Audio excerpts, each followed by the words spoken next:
The shock you feel when you see people with so much talent, and you know you have to be at their level. But not just for the 90 minutes when you face them. You have to be at their level in every training session. Every day when you wake up, you know you're going to be tested, but you can't really put a name on it.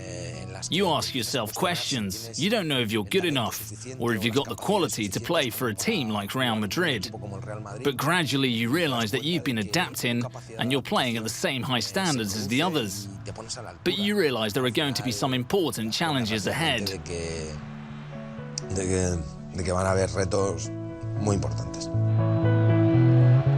César Sanchez arrived at Real Madrid in the year 2000. The player from Cáceres had started his career at Real Valladolid, and after 8 seasons in the first team was called up to join the elite.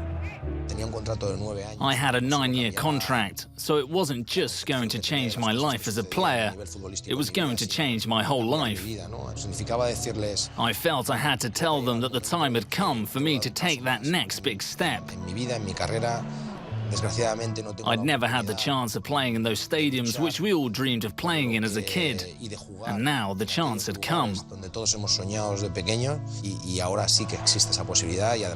And the chance had come in the biggest and best club of them all, or one of the biggest and best. But back then, Madrid was the reference. His 5-year spell at the Bernabeu saw the club win 2 Liga titles, 2 Spanish Supercopas, a Champions League, a European Super Cup and an Intercontinental. But apart from the trophies, César experienced the demands and the quality of a club like Real Madrid. There were a lot of factors involved, obviously with Florentino leading the way, because it was he who changed the institution. Over those 5 years, the changes came on the pitch too, because we won 2 Ligas and a Champions League, and it was sensational. Every year we were in the semi-finals of the Champions League. We knew that every year we were going to be in with a chance of winning the Champions League, La Liga, and all the competitions Madrid were competing for. It had always been like that, but I think we experienced it even more. It made you realize exactly what Real Madrid meant, and what the club represented, and what it meant to represent a club like Real Madrid. The competition for a place in goal for Real Madrid was intense, and César picked up an injury in the final of the Champions League in Glasgow in 2002, which completely changed his battle for a starting place with Iker Casillas.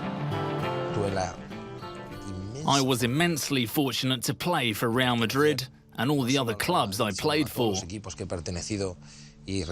All the fans treated me so well. Being there at the time, getting that injury, then getting over it was one of the most important experiences I had. And that's something I've only realized with time.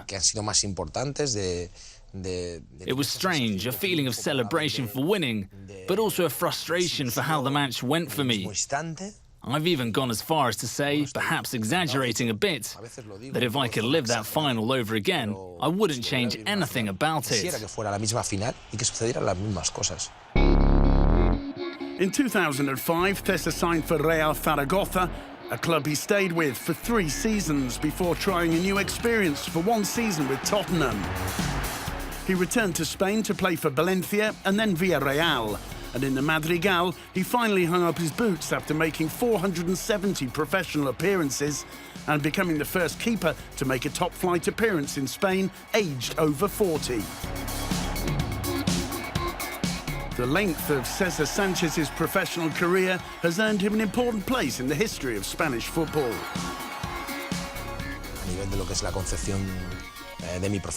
When you think of what people think about this profession, and even of the way I led my career both on and off the pitch, and it's not that I did anything wrong, I wasn't that sort of player or person.